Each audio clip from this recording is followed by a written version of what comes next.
Thank you, Chair. Ms. Cardell, do you consider the implications of your decisions, for example, in relation to merger control, but it could be others, for the UK's international reputation as a place to do business?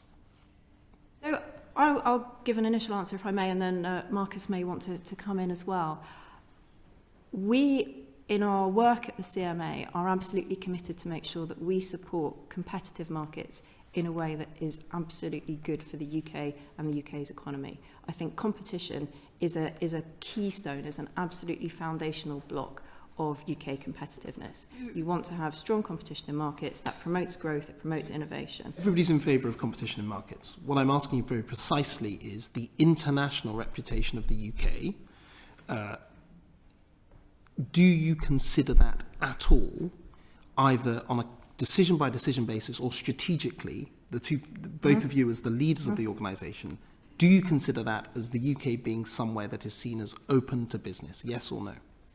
Individual cases need to be decided on their merits. When we're looking strategically at the role of the Competition Authority, absolutely we will consider the impact of the decisions that we have and the impact that has for the UK economy, including the reputation externally. I believe that strong competition is a very positive signal for the UK's reputation externally.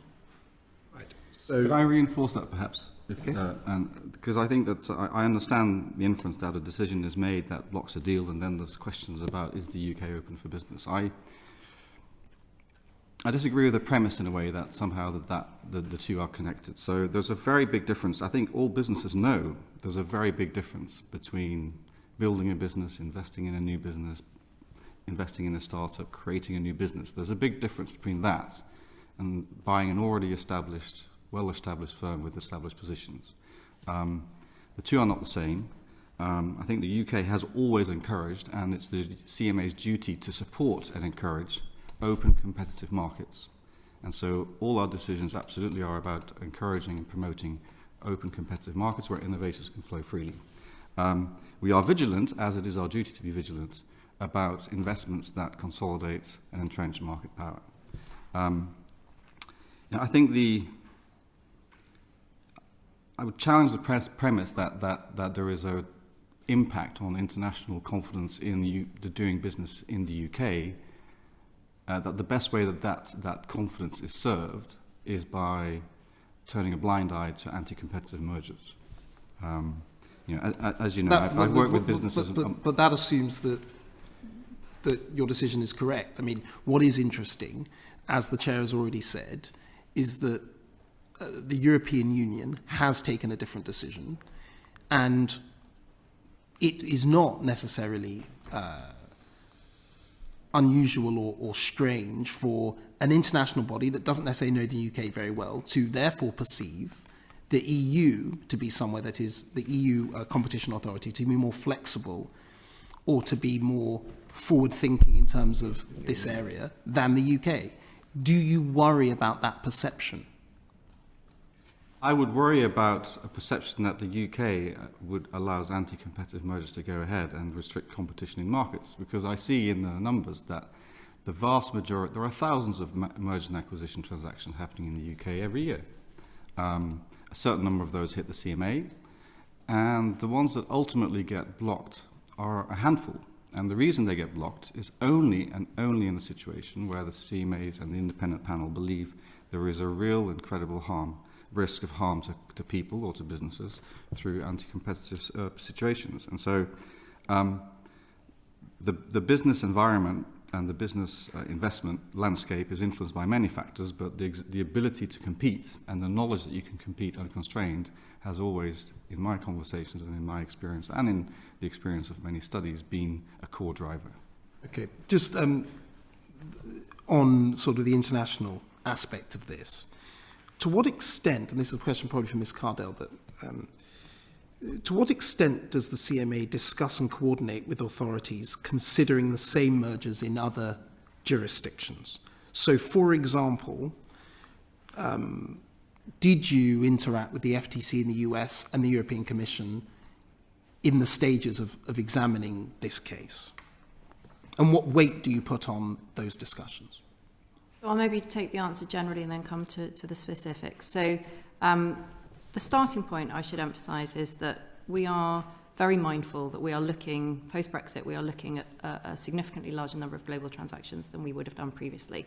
And that means as a merger control authority, we are likely to be looking at deals alongside other authorities such as the European Commission and the US authorities.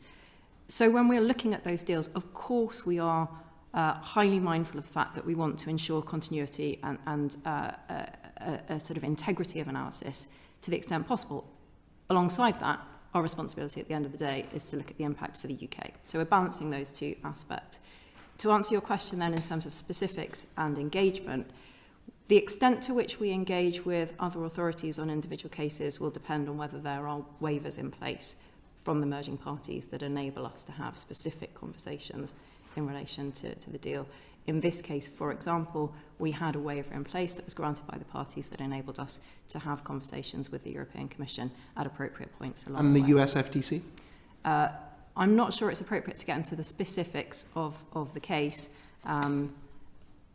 Well, you can say whether you talked to them or not. We did not have, in the latter stages, we did not have a waiver in place, and therefore we were more restricted in our ability to have specific How late were the latter stages? I don't have the specific details of when that position changed.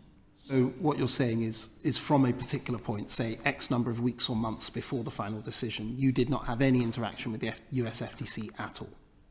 There would have been general conversations with the FTC, but we were limited in the conversations that we have because there was no waiver in place.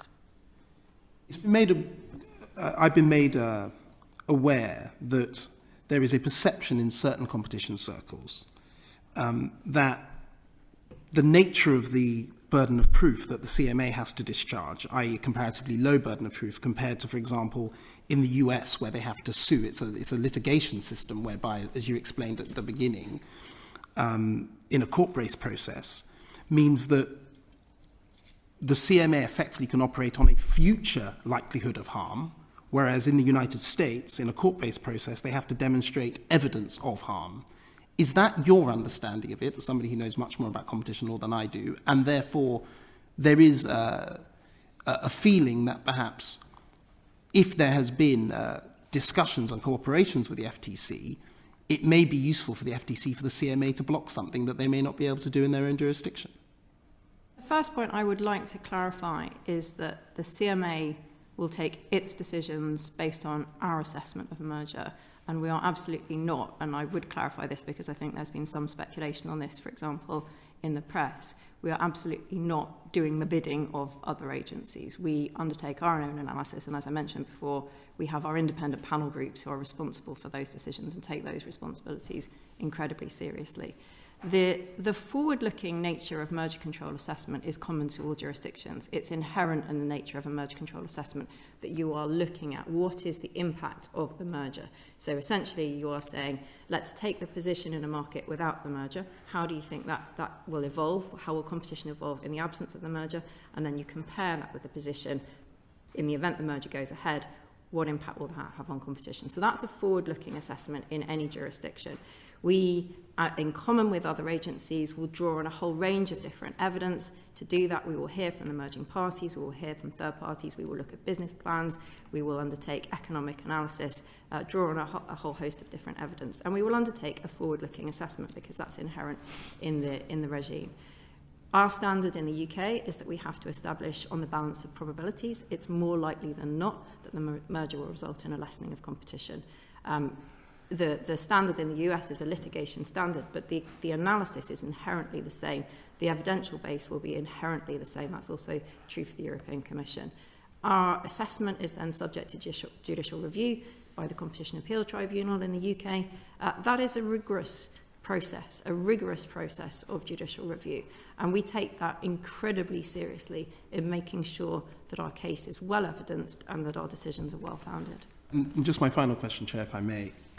So in relation to the issue of the US FTC, you weren't terribly clear about the extent of your communication. Are you happy to detail to the committee, in private if necessary, how many contacts you've had, oral and written, with the US FTC in relation to this case? We can provide further follow-up to the committee, yes.